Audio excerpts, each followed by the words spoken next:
Good afternoon. We are about to get this show on the road. Please feel free to get comfortable, and we're going to get today's program underway. I'm Mo Wright, president of RAMA, and proud to be the chairman of the Columbus Metropolitan Club Board of Trustees. Thank you all for being here. Today, we bring to you the third annual Charles Y. and Frances N. Lazarus Legacy Fund Forum, Collecting Columbus History. Let's thank the Charles Y. and Frances N. Lazarus Legacy Fund, represented here today by Peggy and Stuart Lazarus, their family and associates, for their support. Thank you very much.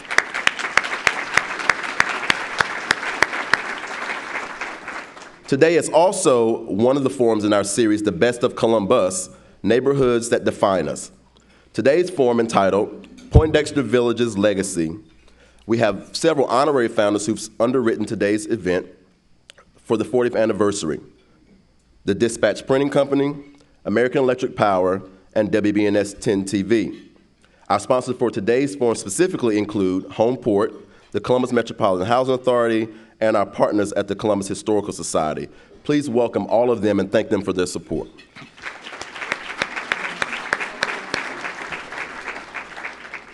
We look forward to learning today about the rich history and legacy of Poindexter from family members whose roots were established there. Without further ado, we will jump into today's program. Please welcome Memphis City Council Chairman Myron Lowery, retired Policy and Program Director for the state of Ohio, Leslie Sawyer, President and CEO of Moody Nolan, Curt Moody, and community activist and former media executive and our host, Ann Walker. Ann, the stage is yours.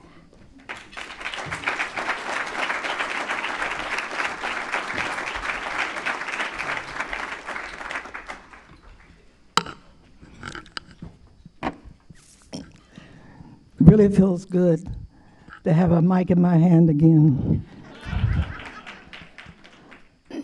In the late 30s, Mayor Gesselman was interested in forging stronger ties with the Black community.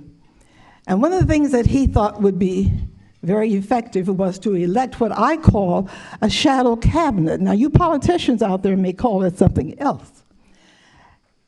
Reverend Scarborough of Trinity Baptist Church was elected the mayor of Bronzeville, and the whole area where blacks live was called Bronzeville because blacks were moving from Water Street and Natton, moving east, and the section was called Bronzeville.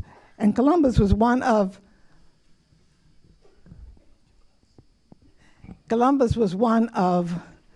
three cities across the country that had an area called Bronzeville. Black council people were elected as well. And they had joint concerns. Their joint concerns included economics, housing, education. Because of the need for adequate housing, those persons who could not rent homes, buy a home, moved into an area where there were what we call shotgun houses. You stand at the front and you can see all the way to the back. This was called Blackberry Patch. And Mayor Gesselman was concerned about this area because there was no running water, outdoor toilets, and so applied for federal funds, and as a result, Poindexter Village came into existence.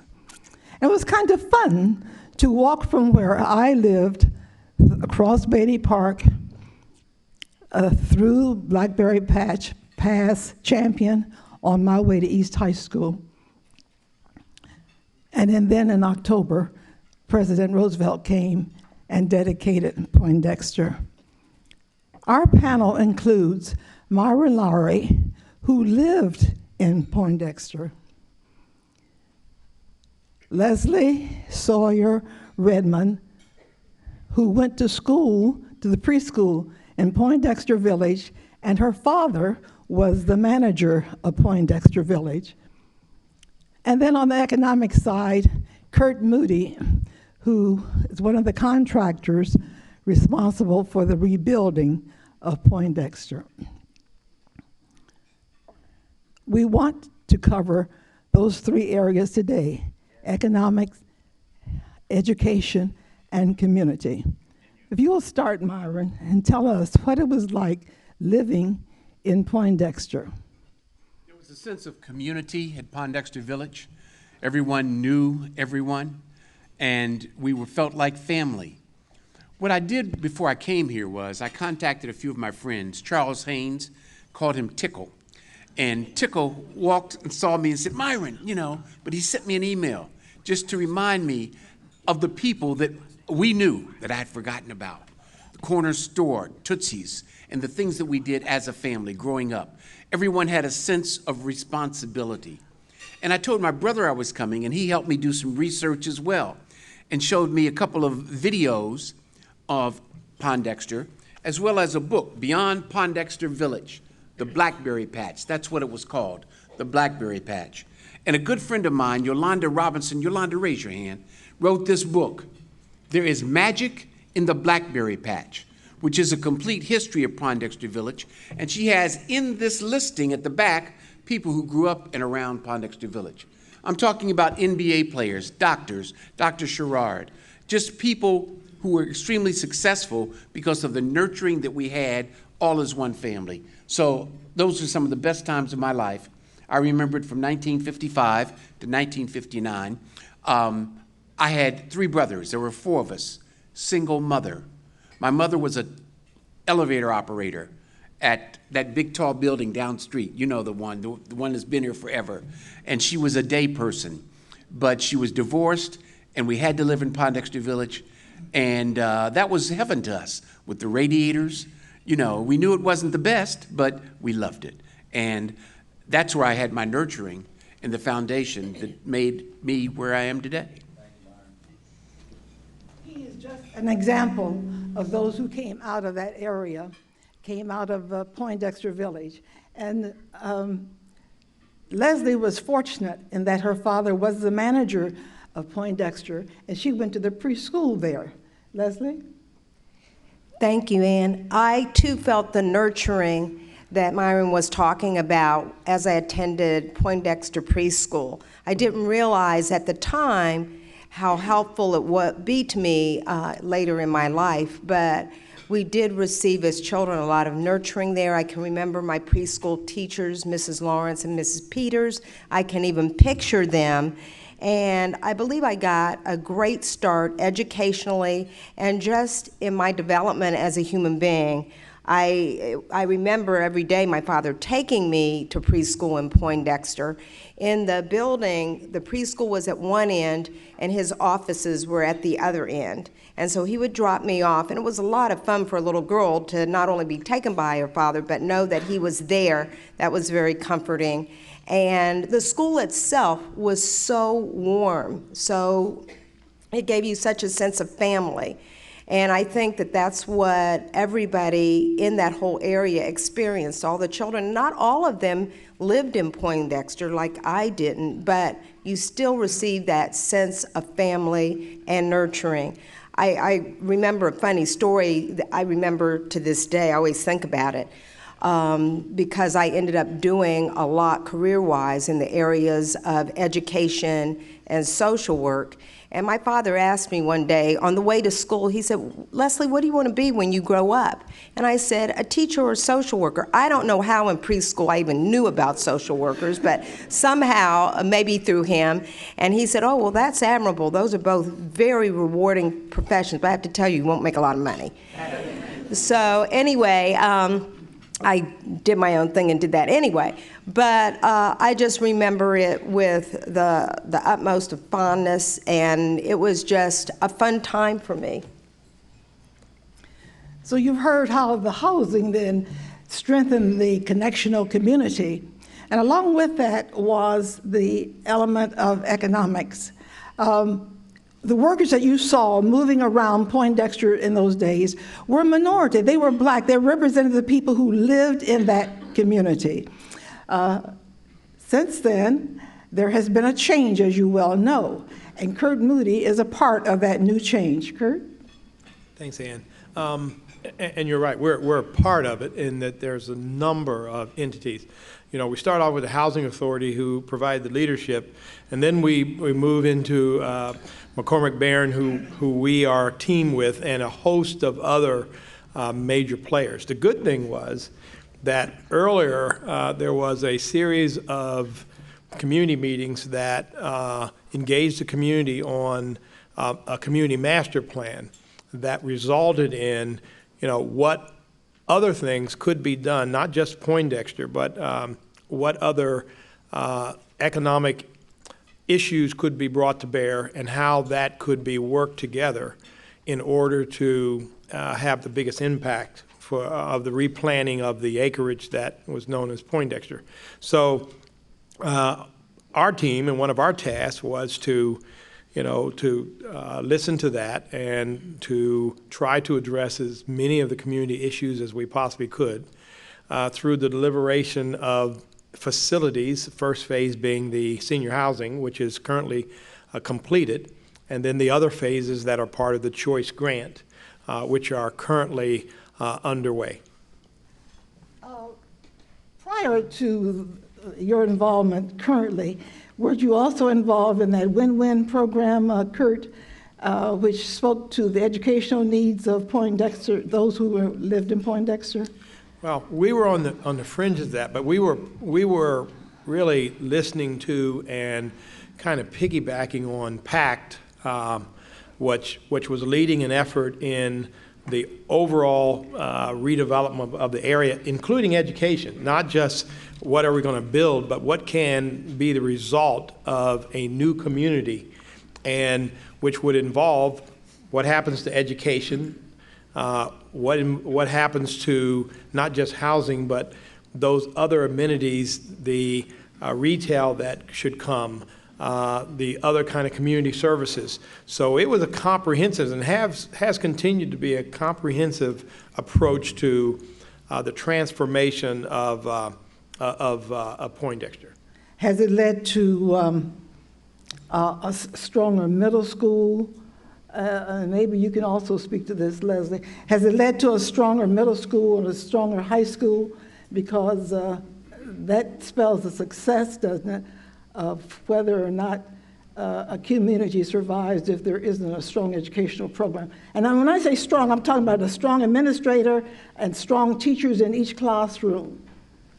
Do you mean, will it be stronger as a result of what is taking place now, currently? Yes.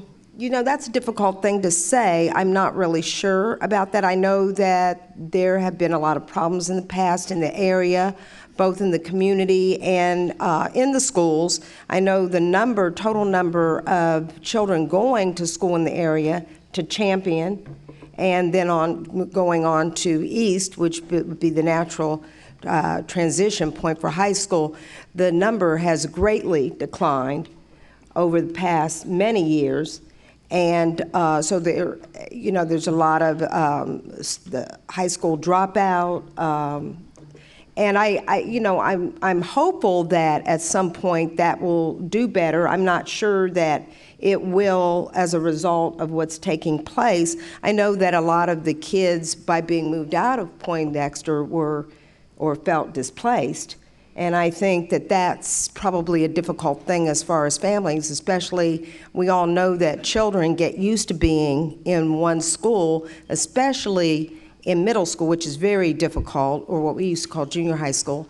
And that can be difficult for children, a huge challenge for them. So I think for some of those that had to move elsewhere as a result of this change, I think it created probably some difficulties for them and their families. This is happening not only in Columbus, Ohio, but all over the nation.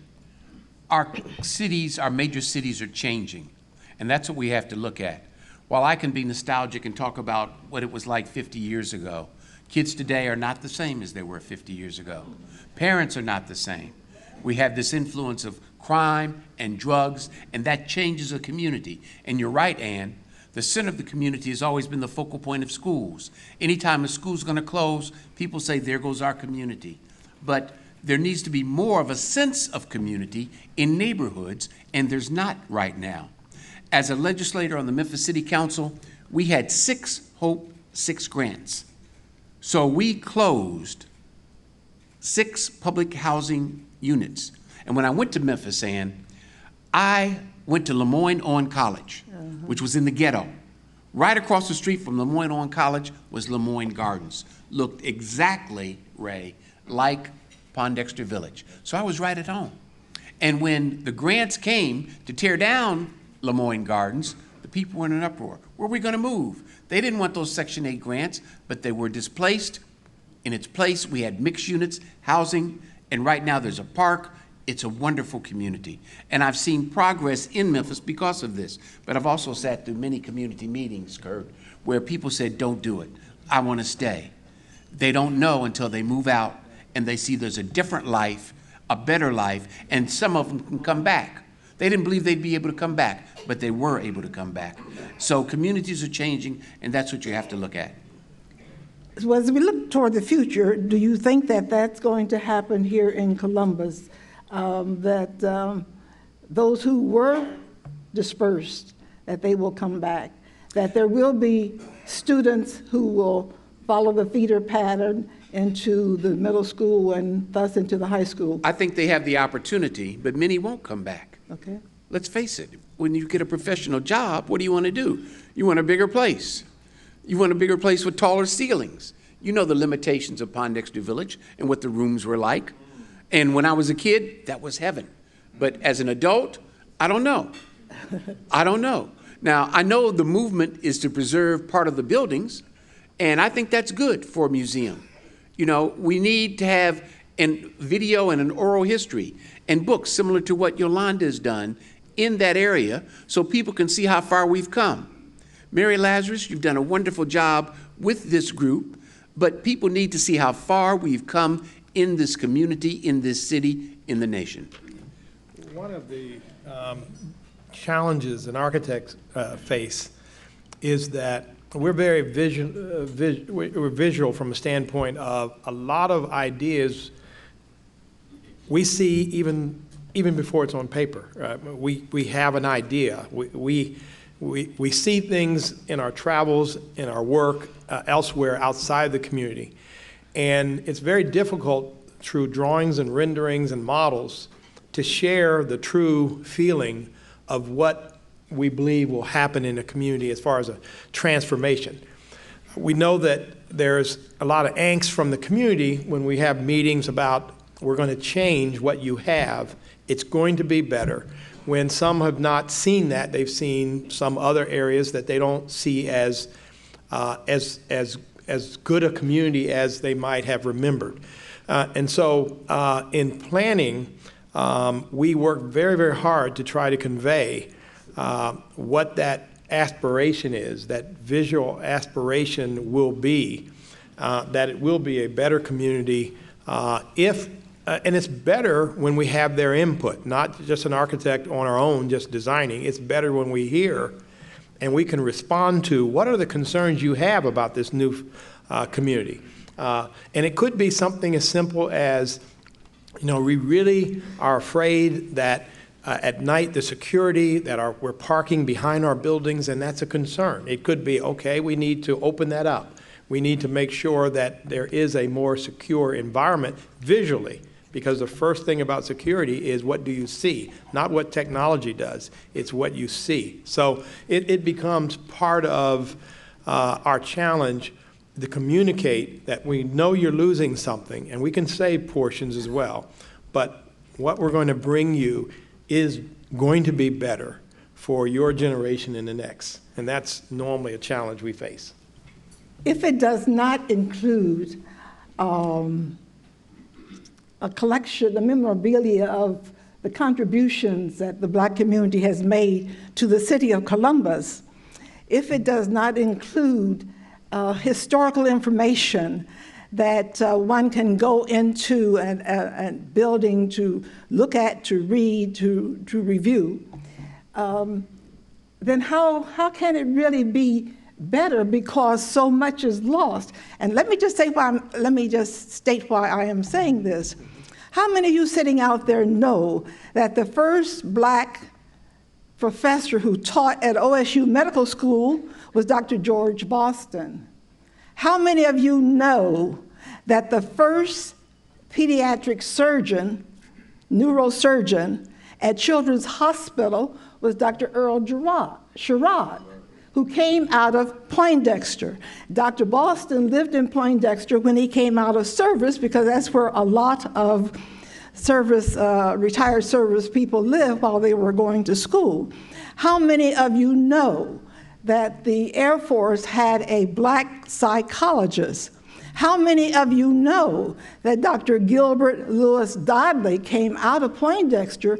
He is a psychologist living and working in Columbus today. So if we don't have a source for people to go to, like a museum, then where will the people of the young people of the future learn and acquire this knowledge, this information?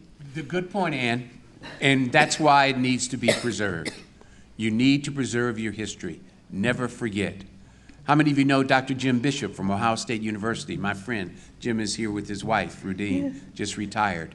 Columbus has a rich history, and it's a rich, integrated history. Yeah. Unlike the city of Memphis, where I went to go to school. I was a little afraid about that. But Memphis is getting much, much, much, much, much, much better. In 1866, there was a massacre. 30 African Americans were killed in a massacre. They were lynched, they were hung, women were raped. And Memphis is just now put a marker up to remember that massacre. And it's being talked about at the University of Memphis. So we never forget, because that's part of our history. And we should always have that. You should always be able to go to your grandchildren and say, this is how far we've come. Look, we've had Mayor Coleman. We've had blacks on the city council in this city since the 1800s and on the school board. Memphis can't say that. As far as I'm concerned, Memphis has only been recently integrated. When I say recent, I mean in the last 50 years, unlike Columbus that was in the forefront of that. But Ann, you're right. How do you know? Unless you have something to remind people, unless you have an oral history that goes down from you to your kids and grandkids, unless you have books in the library where they can read and you can share the great history of this community. You know, in addition to remembering the points about history that stand out, such as those people that were high profile or famous for their accomplishments, and I have to mention my uncle, Harold Sawyer, was a Tuskegee Airman, and he and his wife, my Aunt Gertrude, who is still living and just celebrated her 100th birthday, lived in Poindexter when he returned from the service. And, and of course, my father was one of the first, as we move forward in history, black managers, and went on to be over the Columbus Metropolitan Housing Authority. But I think it's also important, as I started to say, in addition to remembering accomplishments of the famous and high-profile people, I think it's also important in some place, designated place, to show, illustrate to us and those moving forward what life was like in Poindexter when it was very positive, as you were saying, Myron. Those were happy times. It felt like family. It was nurturing. I think we need to somehow show that as well. In later years and more recent years, yeah, there were drugs, there was crime, there were gangs, but we don't want to remember only that about Poindexter. We want to remember the pleasant, positive experiences that led to the making of some of these very famous people. I remember when my father was manager at Poindexter, he started things like garden clubs. And people, were proud about their property. Yes, it might have been low-income property, and Dad never wanted to call it a project. He always preferred to call it a development. He thought it sounded better. But the planting of flowers and trees and plants, he started educational classes, family planning, budget and finance classes for residents. And those are things that people point out to me that I didn't necessarily even know about. I remember Amina Robinson came up to me one day and told me that 3 generations, at least, of her family had lived in Poindexter, and how wonderful it was growing up there, and how her mother and grandmother, who knew my father, had talked about what he did. Now, it's not just all about my father, but the idea is that It was a microcosm of the rest of the city and of the Black community, and a very positive one. And I think we need to celebrate that in, again, a dedicated or designated place, so that those of us, not only those of us sitting here and people that we know, but young people and people in generations to come will know what impact Poindexter had on the lives of so many people in this community. Have you seen this month's issue of Columbus Monthly? Have you seen it? The story on Poindexter's last stand? You need to read it. If you haven't seen it, you need to read it, because it's comprehensive. And it ends up with a story from Angela Pace.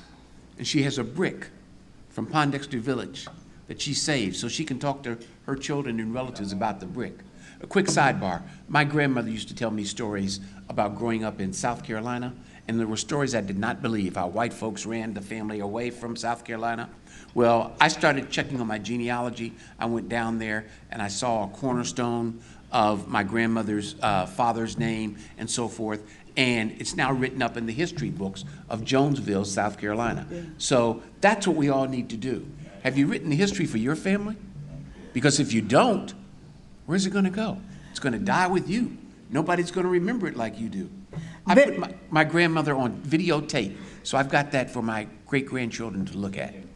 There is a group, the James Preston Poindexter Foundation, who are working diligently in an effort to accumulate the memorabilia that tells the story of the contribution made by Blacks in this community. I wouldn't be standing before you today if my mother had not come here to work at the Alpha Hospital, which was a Black hospital at 17th and Long. And because even though Ohio was a free state, they limited the number of students who could enroll in professional programs. And so professional people had to go south to get staff. And so my mother came here to work as an RN, met my father, and here I stand before you. But nevertheless, there is this group, and they have acquired quite a bit of memorabilia. And they have an exhibit that was scheduled to open in May, but will open hopefully in June, right, Betty? In June. And this is going to be at COSI. Now, as long as COSI has been where it is in Columbus, they have never had an exhibit about Black folks. Never. So they got excited. The Ohio History Connection got excited. And so people are beginning to understand that the Black community did make contributions, and these are some of the contributions made by various members of the Black community. And you'll have a chance when that exhibit opens to go down to COSI to see it. It'll be there a year. In the meantime, the foundation is working with Metropolitan Housing in hopes that they will provide the physical setting for a museum.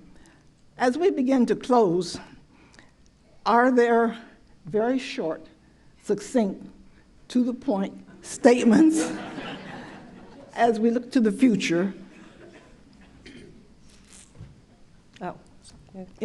I would just reiterate what I said before. I have very fond memories of Poindexter Village. That's where I got my educational start, and I think it was excellent. And it was very nurturing, which is so important.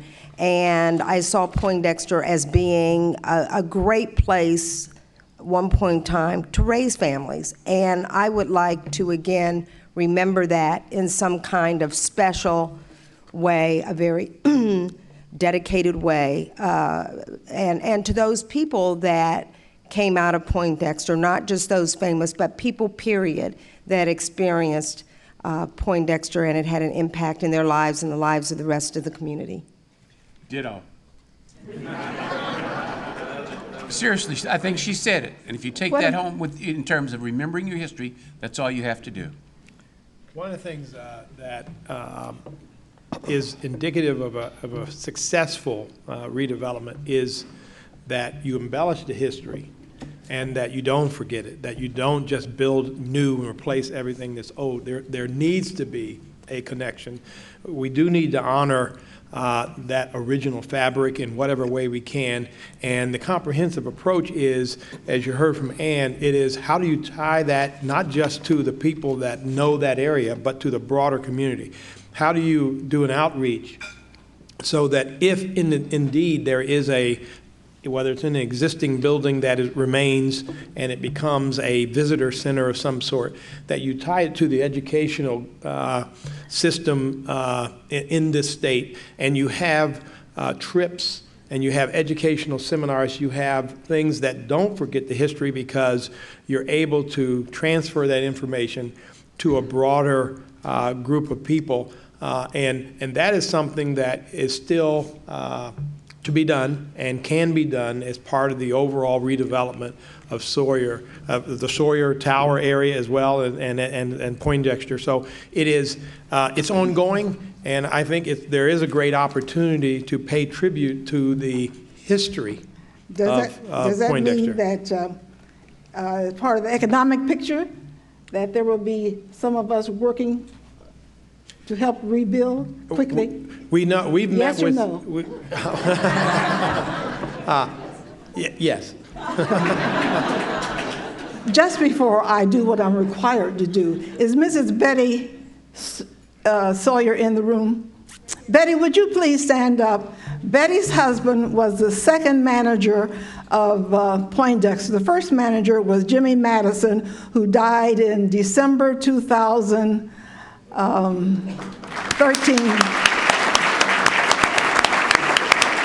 at 102. Now, one other thing, all of those, see, I didn't live in Poindexter. I was one of those envious as we walked through and saw the new housing. But those of you from the Poindexter community, would you please stand quickly?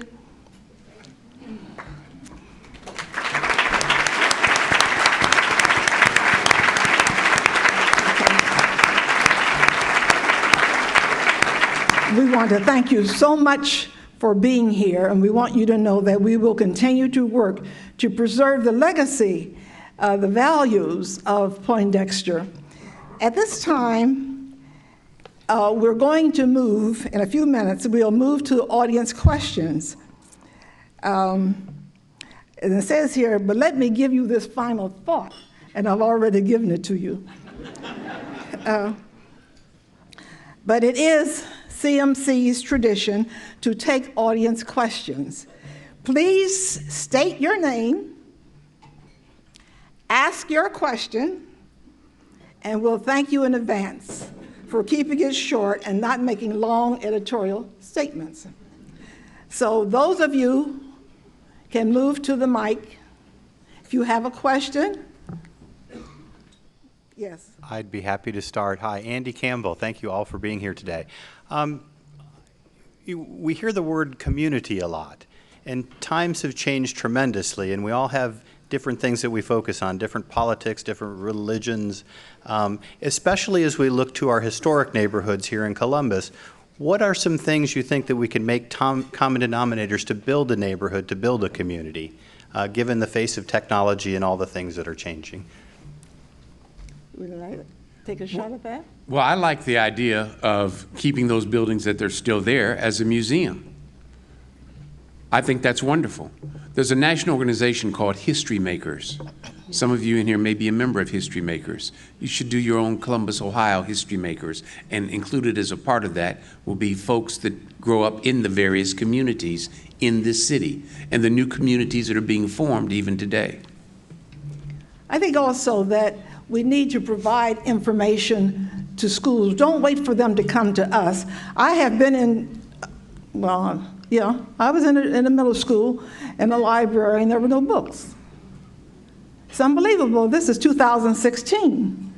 So we have to accept the responsibility in the community, making sure that students, because that's our future, that students have the tools that they need to succeed.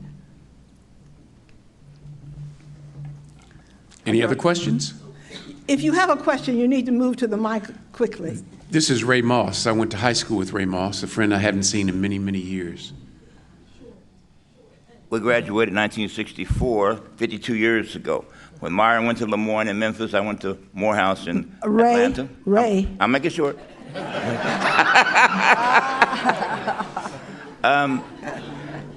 Grits buttered on both sides, Mason and Dixon.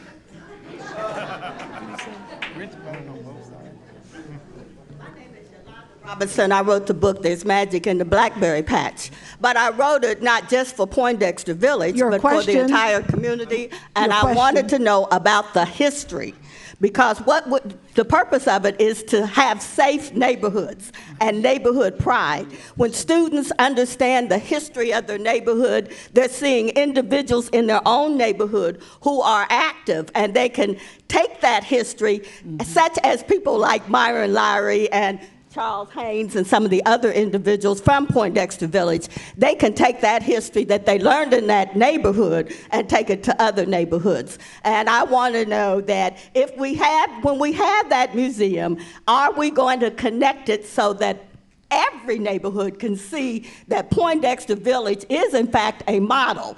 When you looked at Poindexter Village, there's no other artist in the community, artist expression, that has been on Poindexter Yolanda. Village. There's about 5 of them. Yes. The paintings, the architects, there's music on Poindexter Village, and there's 6 books on Poindexter Village. Why not a museum? Thank you very much. Yes. There will be a connection. Ray? Thanks so much. Let me congratulate the Columbus Metropolitan Club for having this forum. This is one of the best forums I think that we've had overall. And it is so good to see Ann Walker behind the mic hosting. So let's give her a round of applause if you would.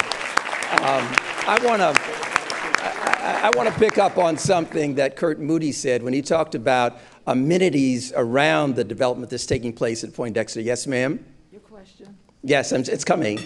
Yeah. Now. Yes. I love you. And so, as quickly as I can, the Ohio State University African and African American Studies Extension Center. What about that? The Martin Luther King Library. So the things that will develop around Poindexter Village, not just the senior housing, but all of the housing. How are we doing in that area? Thank you, Ann. And I can bring the group up to date on some of those things. First of all, the Martin Luther King Library is currently under planning, and it is moving forward on a site within several blocks from Poindexter. The hospital, OSU, has plans for expansion and renovation of the hospital. And as far as the OSU Community Extension Center, there have been studies and feasibility studies to expand and renovate that as well. So these are the kind of amenities that are not part of the Poindexter redevelopment, but are affected because a positive redevelopment has attracted other funds and interests. And as far as museum, I know the Housing Authority has been working with different community organizations about how to pay tribute to the past and how that can be done, whether it's in the existing buildings that will remain or in some other way, and that is still ongoing as well. Well, we can have a doll museum. We can certainly have an African American museum that speaks to the contributions made by the people. Not only that, the foundation, as I understand it, has a partnership with a number of organizations throughout the community who are working with them to help develop whatever transpires. And that, I think, is because they're beginning to realize that there's a need to maintain the history of blacks in the community in Columbus. Yes, Gilbert? Well, first of all, thank you for having this forum, Ms. Walker. And you're talking about my father, who you went to school with. I'm Lewis Dudley. But that's great. But what I want to know is this. I remember back in Poindexter Village, pastors would talk about politics and the pulpit. You know, and it got chastised for that. Okay. I remember Poindexter Village being a holistic approach. The question? The question is this. What are we going to do besides putting up buildings and structure to ensure the integrity of Poindexter Village? What's happening in the school? You can replace the teachers, but what about what kind of training are they getting? So forth. You know, a lot of times I don't come to things like this because we just talk. But what are they actually doing to ensure the safety, not only just the building, but the integrity? Like the community garden would be a good step, for example. We need to change, what's done to change the psychology or the culture of Poindexter Village? The partner relationship that they have with various organizations is working and moving in that direction. Okay, the next question. Seen them, but okay. Thank you. And Louis, I went to school with your father, Gilbert. Good afternoon, everyone. My name is Genevieve Perkins. I was born in Poindexter Village. And after that, my family moved in 1947 to Laneview, which is located between Lane Avenue and Kinney Road. However, I remember Poindexter Village because we had a horse and buggy delivering our milk. So that just tells you how old I am. But my question is this. We have a bridge that is dedicated to a lot of the founders over there that did certain things in the community. But what we don't have are reestablishment of the businesses. We do not have a cap. We have a bridge which speaks to the people who contributed to the community. But what we don't have is something like the Short North, a cap. When kids get out of school, they would have a restaurant, somewhere to go and work, somewhere to make some money. Which gets rid of, that's my question. When is that going to happen? When are we going to develop like German Village, like the Short North, like Grandview, those kind of things? When are we going to bring businesses back to that community? That's what I want to know. When is the city going to dedicate the same kind of resources that we see all around the community to a vibrant, used to be, community such as Eastside?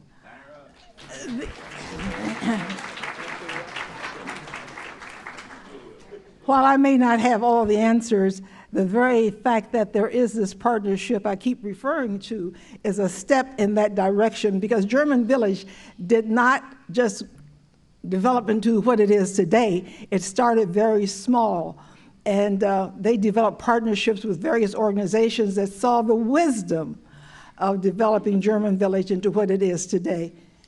One of the things that is planned underway is live-work units within the development, which is to really advocate for businesses to be in the community, live in the community, and to offer the kind of living that we're talking about, German Village, and to really reflect on the past, because there used to be dentists, doctors in the community. This is an effort to try to bring that kind of community back. Thank you. Yes? Good afternoon. My name is Kathy Nelson, and my great-grandmother lived in Poindexter in apartment 1A. I wish to expand upon the question that Ray Miller offered about not only Poindexter, but just the whole fabric of the Near East society, our community, and that takes in my school, Pilgrim. And I'm sure everyone who gets the paper read about possible demolition of Pilgrim Elementary School. And I want to know, what is the plan? What can be the plans for that building? I'm not sure that everyone at this panel can answer that question about what the plans are for some of these buildings. But the very fact, and I keep coming back to this because it's so important, the very fact that there are these partnerships, Kathy, even with your organization, indicates that people are beginning to understand the wisdom of maintaining, creating to house the culture. Without that, people have no knowledge. They have no understanding. So hopefully, 6 months from now, I can call you and say, Kathy, guess what? And give you an answer. All right?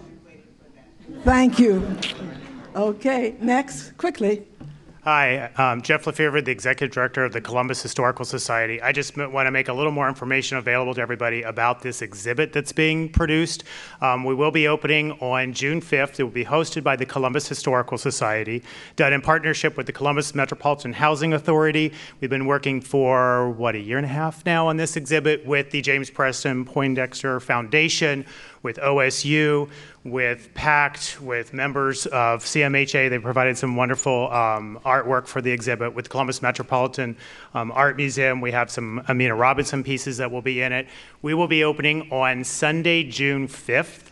At 11 a.m. We'll have docents from 2 to 5, and we will be open from Wednesday through Sundays, 11 to 5. So please come down. This is the first start. I love all the talk about the history, and this is the first start of helping preserve that history. Hopefully the foundation can use this to bring people through and help them understand the importance of why history matters and places matter like Poindexter.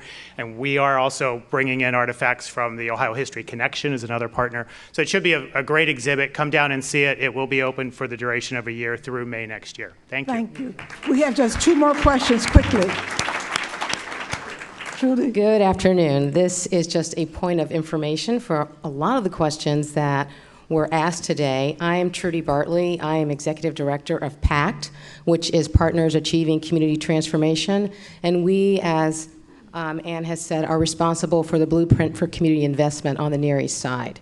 So the questions that you've asked regarding education, we have a plan that we launched in August. Health, wellness, safety, education, workforce development, Pilgrim Elementary, retail, services will be addressed in a CMC panel on July 20th.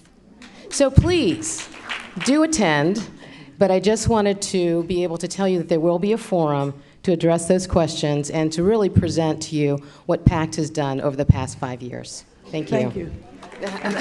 Final question. Not a question, but a point of clarification. Just that just to be sure that you know that the James Preston Poindexter Foundation, which has been introduced to you this afternoon, can also be reached through Facebook, like our Facebook page. Or if you have a question or a comment, want further information, you can contact us at jppf.info@gmail.com, and we'll answer and respond to questions or comments that you may have. As part of the exhibit, we are developing community activities because, as was clear today, you can't talk about everything in one forum, you can't see everything in one exhibit, and we know that there are a lot of other things happening. For instance, we have an exhibit at the Tompkins Library at Ohio State right now that shows the relationship between Ohio State and Poindexter Village. So there are a lot of different connects that we can make, and if you're interested in sponsoring a community activity, do contact us via email, jppf.info@gmail.com. Thank you very much. Thank you very much. Mr. Lowery. I don't want to leave without recognizing a good close friend, Ron Register, who drove all the way from Cleveland to come here today. And my wife, Mary Lowery, thank you, sweetheart, for being my rock. And to tell everybody, come to Memphis, look me up. I'll make sure that you have a good time. Very good, very good. We're going to hold you to that. I'm serious. I'm very serious.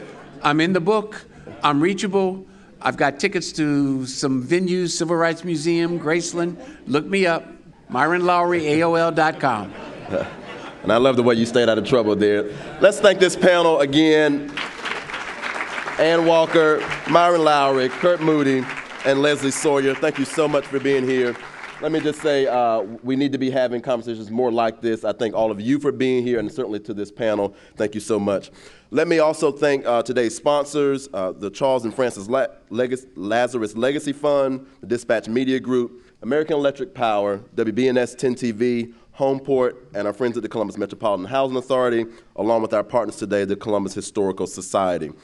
Just know that if you were not in the room, you can share this forum with all your friends and colleagues through a number of venues. We replay on Columbus Television, through WOSU, through PBS affiliates throughout the state, and through our YouTube channel available through the CMC website. We will continue the conversation in the room in the back with coffee and cookies. Thank you so much for being here. We look forward to seeing you at next week's forum.